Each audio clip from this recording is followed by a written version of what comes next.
আসসালামু আলাইকুম সুপ্রিয় দর্শক, আশা করি সকলে ভালো আছেন। আলহামদুলিল্লাহ আমিও ভালো আছি। তো দর্শক, আজ আমি আপনাদের সঙ্গে শেয়ার করব ভেজিটেবল রোল। তবে এর ভিতরে কিছুটা চিকেন দিয়েছি বাচ্চাদের দৃষ্টি আকর্ষণ করার জন্যে। তো চলুন কিভাবে সহজভাবে রোলটা আমি তৈরি করেছি সেটা আপনাদের সঙ্গে শেয়ার করি। প্রিয় দর্শক, প্রথমে পেঁয়াজ, রসুন এবং কাঁচামরিচ একটু নেড়ে নিয়েছি, তারপরে দিয়ে দিয়েছি আমি বাঁধাকপি। হলুদ লবণ দিয়ে এখন ঢাকনা দিয়ে ঢাকা দিয়ে দিয়েছি, কিছুক্ষণ পরে খুলে নিয়েছি। আর এখানে দিয়ে দেবো এখন গাজর কুচি করে রেখেছি আগে থেকে সেটা। তো এখন আবারও একটু নাড়াচাড়া করে নিচ্ছি, নিয়ে ঢাকনা দিয়ে ঢাকা দিয়ে দিয়েছি। তো সেদ্ধ হয়ে গেছে, এখন আমি এটা নামিয়ে নিয়েছি। এখানে আমি পেঁয়াজ কুচি দিয়ে দিলাম দর্শক, দিয়ে একটু পেঁয়াজটা নাড়াচাড়া করে নিয়ে এখানে দিয়ে দিচ্ছি চিকেন। আগে থেকে চিকেনটা আমি ছোটো ছোটো পিস করে কেটে রেখেছিলাম। দিয়ে দিচ্ছি লবণ, লাল মরিচের গুঁড়া, জিরের গুঁড়া, গরম মশলার গুঁড়া, আদা রসুন একসঙ্গে পেস্ট করে রাখা সেটা দিয়ে আমি নাড়াচাড়া করে নিয়েছি। এখন এখানে সেই ভেজিটেবলটা দিয়ে দিচ্ছি দর্শক, দিয়ে এখন নেড়ে ছেড়ে আমি পুরটা রেডি করে নিচ্ছি। তো এখানে আমি কিছুটা সস দিয়েছি, টমেটো সস, একটা ডিম ফেটিয়ে নিলাম।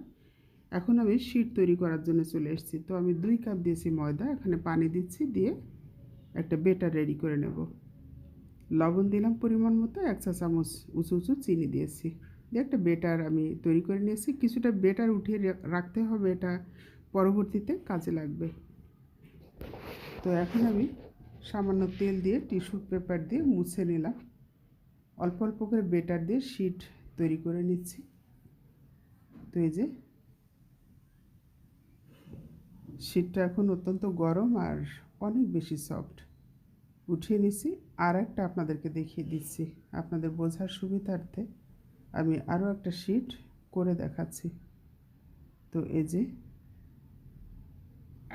এভাবে প্রত্যেকটা শিট তৈরি করে নিয়েছি দর্শক। এখন এখানে আমি পুর দিয়ে রোল তৈরি করে নেব।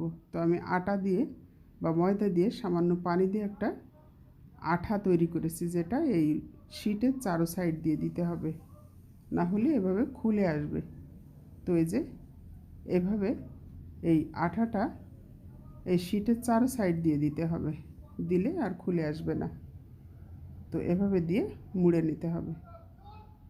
ব্যাস, রোলটা তৈরি হয়ে গেল।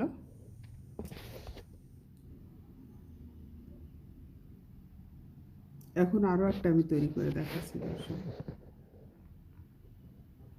ভেতরে পুর দিয়ে এখন চারো সাইড দিয়ে সে আঠাটা লাগিয়ে নিতে হবে,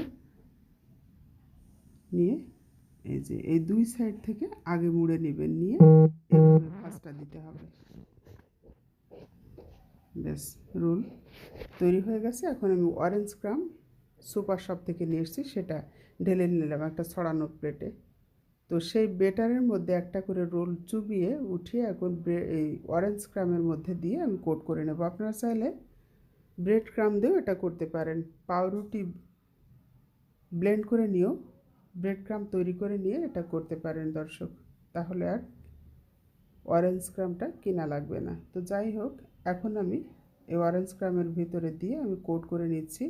তো প্রত্যেকটা রোল এভাবে আমি তৈরি করে নিয়েছি। এই অবস্থায় একটা এয়ারটাইট বক্সে রেখে মাসের পর মাস কিন্তু ডিপ ফ্রিজে রেখে যখন প্রয়োজন হলো বের করে ভেজে বাচ্চাদেরকে দিতে পারেন। প্রত্যেকটা বাচ্চা এই রোল কিন্তু অত্যন্ত পছন্দ করে, আমার বাচ্চারা তো খুবই পছন্দ করে দর্শক, আর সেজন্যই তৈরি করা। তো যাই হোক, এই যে আমার ভাজা হয়ে গেছে, এখন আমি উঠিয়ে নিয়েছি। চমৎকারভাবে রোলগুলো কিন্তু তৈরি হয়েছে, চাইলে সেমভাবে তৈরি করতে পারেন। ভালো থাকবেন।